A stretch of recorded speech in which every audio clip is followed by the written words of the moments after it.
kiddo. Today we're going to read The Brilliant Deep, Rebuilding the World's Coral Reefs by Kate Messner and Matthew Forsyth.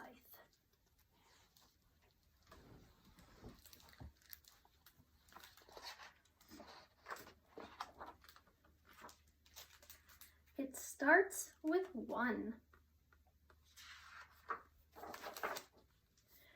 One night, after a full moon, the corals began to spawn, releasing first one, then millions of tiny lives until the waters swirl like a snow globe. Some become food for hungry fish. Some are washed deep into the deep sea. Some drift into the currents until they come to rest, not too deep on the ocean floor. If one gets lucky, it lands in a place where it can grow.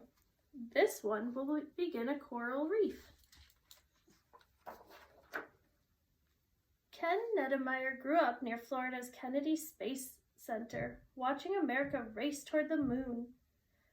Before men took off in rockets, Ken's father worked at NASA as an engineer. Ken watched his father's team send unmanned rockets, Little Joe, Redstone, Atlas, toward the stars. Men followed, Alan Shepard, John Glenn.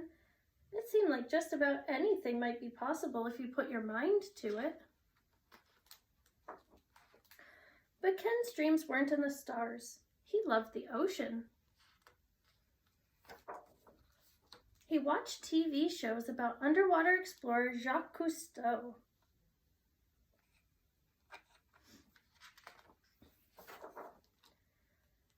He visited the beach whenever he could, swimming out to a world of angelfish and sea stars. The reefs of the Florida Keys teemed with life. They painted the ocean floor fire red and murky gold. How could the reefs grow so large? What made all the different colors and shapes? How could such tiny creatures build such elaborate homes of rock? Ken learned to scuba dive and began collecting fish to keep and study at home. At one point, he had 30 aquariums in his bedroom, all bursting with life. Ken's favorite place was always out on the reef, until things began to change. One summer, hotter than the rest, Ken noticed the corals were losing their color, and there weren't as many fish.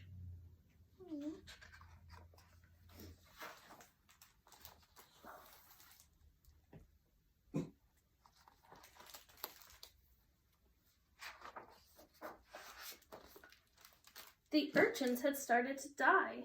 They were the gardeners of the reef, tiny groundskeepers who control the algae, but Ken didn't know that at the time. Even scientists didn't understand what an important role the sea urchins played until they were gone. Ken watched his favorite place in the world begin to fade away. The reefs were dying, and it seemed like there was nothing he could do to save them. But all that changed one day. Ken was all grown up, operating a live rock farm in the Florida Keys. Live rocks aren't really alive. They're rocks covered with algae, mollusks, sponges, and other invertebrates. They're used in saltwater aquariums as decorations and to filter waste from the water, turning poisons like ammonia and nitrates into harmless compounds. This makes the water safer and healthier for everything that lives in it. And growing them is really just a matter of patience, placing rows of bare rocks on the ocean floor and waiting for the marine life to move in.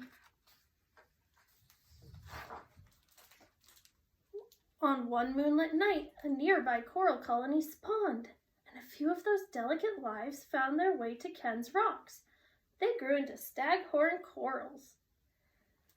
Staghorn corals are protected, illegal to take from the ocean floor. But the law says if a coral colony grows on a live rock farm, the owner can keep it.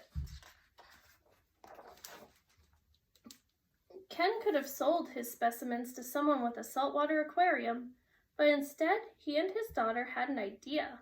As the corals grew, they cut off pieces and attached those pieces to other rocks. They discovered they could use those first colonies to grow more and more corals. What would happen if someone grew a coral colony and then tried to plant it on a dying reef? Would it grow? Could that colony help rebuild the reefs Ken loved? Could a reef come back to life? Ken made plans to go to the reef, where he loved diving as a kid, to find out. He selected his coral colonies. He loaded his scuba gear and supplies and set out for the reef. One hopeful dive, one optimistic experiment. 6 small coral colonies, each one the size of a hand with the fingers stretched, glued onto a limestone surface where a reef had once flourished and was now bleached and barren. Would they grow? Ken and his friends came back to check on the coral colonies again and again. Each month they had grown larger. It was too soon to say if the reef would fully recover, if the fish would return, but it was beginning.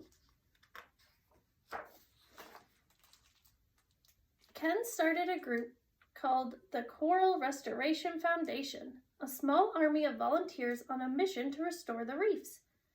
They hang bits of coral on special underwater trees and lines where the corals can grow. When the corals are large enough, these farm-raised colonies are loaded onto boats with volunteers, dive equipment, and tools. Then it's out to a new home, one the corals will help to build. Volunteers take great care with this homecoming. They search for just the right spot, a place where each coral colony can hold on once it's grown enough to attach to the reef on its own. Divers scrape off any algae. They use chipping hammers, scraping and banging to get the surface even and smooth. Then, with a careful dab of epoxy, just the size of a Hershey's Kiss, volunteers attach the coral colonies, piece by piece, arm by arm, hoping they will grow on their own. Today, the transplants are not only surviving, but also reproducing. Ken's group has planted tens of thousands of coral colonies on reefs in the Florida Keys. And now he's working with other countries, teaching people how to grow corals of their own to save the reefs they love too. Tonight, the moon will be full and bright. The corals may spawn, and if one tiny life lands in just the right spot, another new colony will grow. And then another, and another, and another. It starts with one. I just love that story. What do you think about it? Bye.